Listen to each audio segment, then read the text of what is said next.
I'm Emily. And I'm Paul. Hi, Emily. How are you today? Hi, Paul.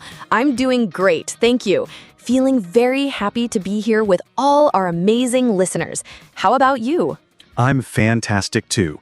Always a good day when we get to talk about English and help our friends learn. So, Emily, what are we talking about today? It's a very important topic, right? Oh, it's super important, Paul. Today, we are talking about how to answer the question, tell me about yourself. It can be a little tricky sometimes, but we're going to make it easy and fun. Yes, it's a question we hear a lot in many different situations, from new friends to job interviews, and it can feel a little bit scary. But don't worry, everyone. We are here to help you. Exactly. Before we start, please remember to like this episode, share it with your friends who are learning English, and subscribe to our channel if you haven't already. It helps us a lot. Yes, please do. Your support means the world to us. And now, let's dive in. Emily, where do we start with tell me about yourself? Okay, so first, let's talk about the classic way to answer tell me about yourself. This is good for more formal situations, like school or a meeting. It's like a simple plan. A plan. I like that. So what's the plan? Well, you start with your present. Say your name, what you do, or what you study. Simple things. Like, hi, my name is Paul, and I'm an English teacher. Yes, exactly. Good job. Then you talk about your past. What did you do before? What did you study? A little bit about your experience. So I worked as a guide before, or I studied history at university. Perfect. And finally, you talk about your future. What do you want to do? What are your goals? This shows you have plans. Like, I want to help more people learn English, or I want to travel the world. Yes, Paul, you got it. So it's present, past, future. It's a nice, clear way to tell your story. That's a great structure. It makes it sound very professional, even for beginners. Now, Paul, what about a super simple and safe version for our beginner friends? Sometimes less is more, right? Oh, absolutely, Emily. For beginners, we want to keep it short and sweet. The goal is to feel comfortable saying something, not to say everything. Yes, so maybe just your name, where you are from, and one hobby or something you like to do. That's perfect. So, my name is Paul. I am from London. I like to read books. That's very easy to remember.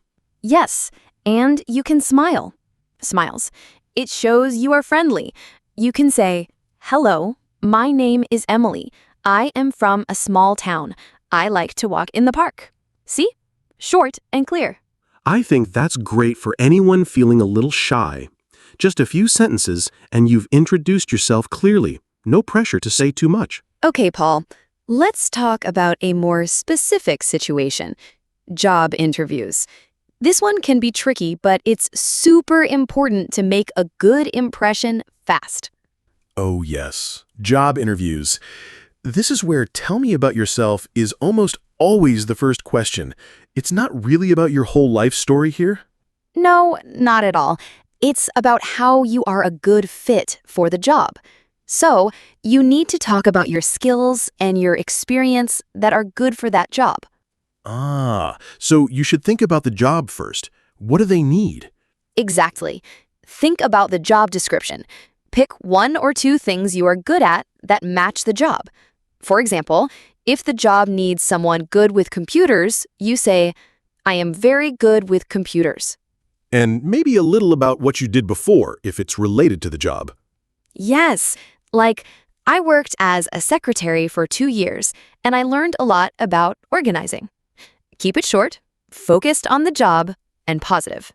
So it's like a mini advertisement for yourself for that specific job. I like it. Now, what about when you meet new people, Paul, in casual conversations? This is different from a job interview, right? Very different, Emily. Here you want to be friendly and open, but not too serious. You want to make a connection. Yes. So, you can talk about your hobbies, your interests, or what you like to do for fun. Like, hi, I'm Paul. I love playing guitar on weekends. Or, my name is Paul. I enjoy cooking new recipes. Perfect. And you can ask them a question too, like, what about you? What do you like to do? This makes the conversation flow. Oh, that's a good tip. It makes it a two-way conversation, not just you talking.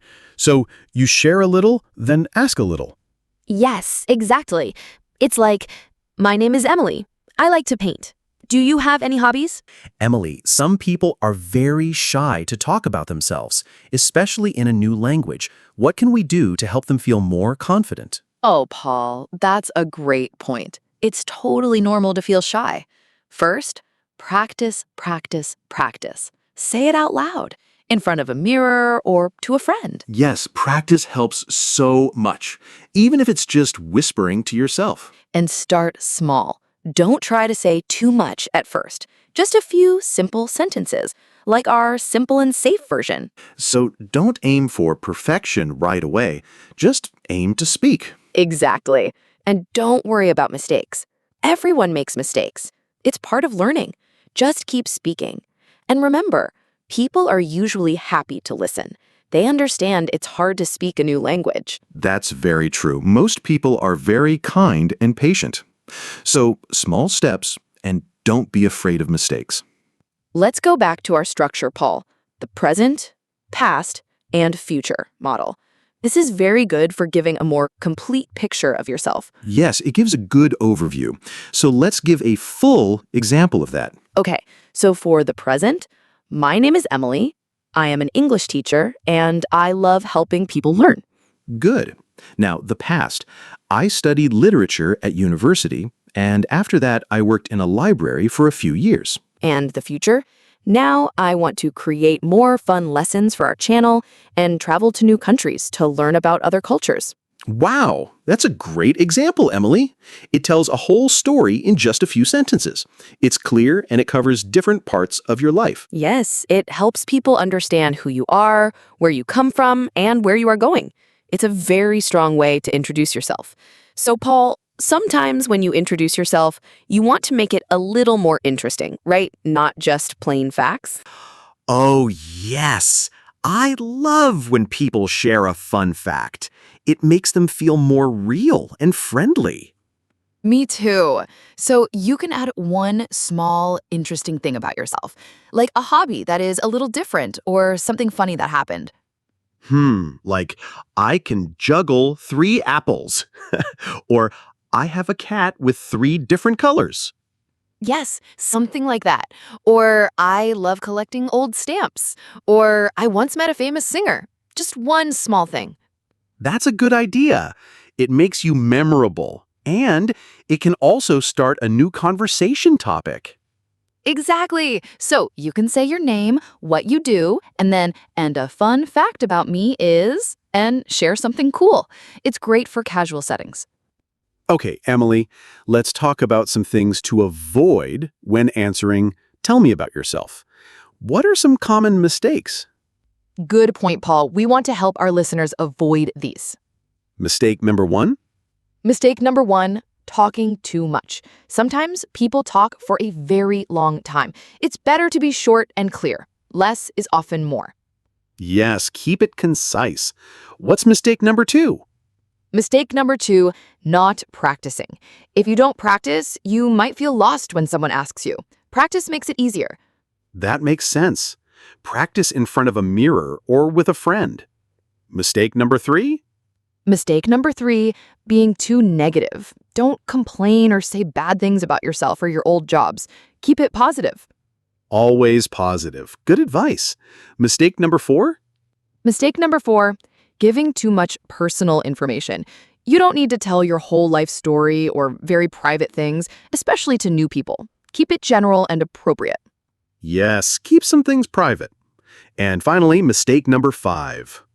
Mistake number 5, not thinking about who is asking. Your answer for a friend is different from your answer for a job interview. Think about the situation. Ah, yes, that's so important. Adjust your answer to the situation. Great tips, Emily. Paul, one of the best ways to learn is to hear real examples from native speakers, right? For pronunciation and natural flow. Absolutely. Listening is key. So let's give some examples that our listeners can hear and maybe even try to repeat in their minds. Yes, so imagine someone asks me, tell me about yourself. I could say, well, I'm Emily. I love teaching English and helping people around the world.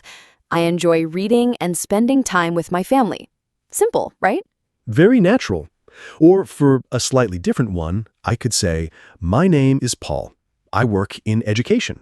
In my free time, I like to play sports and explore new places. And you can vary it. If someone asks in a more formal setting, I'm Emily and I've been an educator for several years, focusing on language learning. My passion is creating accessible content for students of all levels. That sounds very professional, Emily. Or for a more casual one, hey, I'm Paul. I'm a big fan of old movies. I also love to cook, especially on the weekends. Those are great examples. Listeners, pay attention to how we speak, the intonation, and try to understand the meaning from the context. Emily, it would be really nice for our listeners to hear your personal English story. How do you introduce yourself today? How did you get here? Oh, that's a sweet idea, Paul. My English story. Well, when I started learning English, it was hard for me to say even my name clearly. I was very shy. I can imagine. It's a new sound, new words. Yes, but I practiced every day. I listened to English songs and watched short videos. Slowly, I started to feel more comfortable. My first tell me about yourself was probably just, my name is Emily. I am a student. Very short. And now look at you. Yes. Now when someone asks me, tell me about yourself, I usually say, I'm Emily, and I'm passionate about language education. I love creating fun and engaging content for our Mr. English channel, helping people all over the world learn English. Outside of work, I enjoy painting and taking long walks in nature. Wow, that's a beautiful and confident introduction, Emily. It shows your journey. Thank you, Paul. It just shows that with practice, anyone can go from shy to confident. It takes time, but it's worth it. Absolutely. And that's our goal here at Mr. English Channel, to help you all on your English journey. Well, Paul, this was a fantastic episode. We covered so much about answering, tell me about yourself. Yes, it was great, Emily. I hope our listeners feel more prepared and confident now. I hope so too. Remember, everyone, practice makes perfect. Or at least practice makes it easier.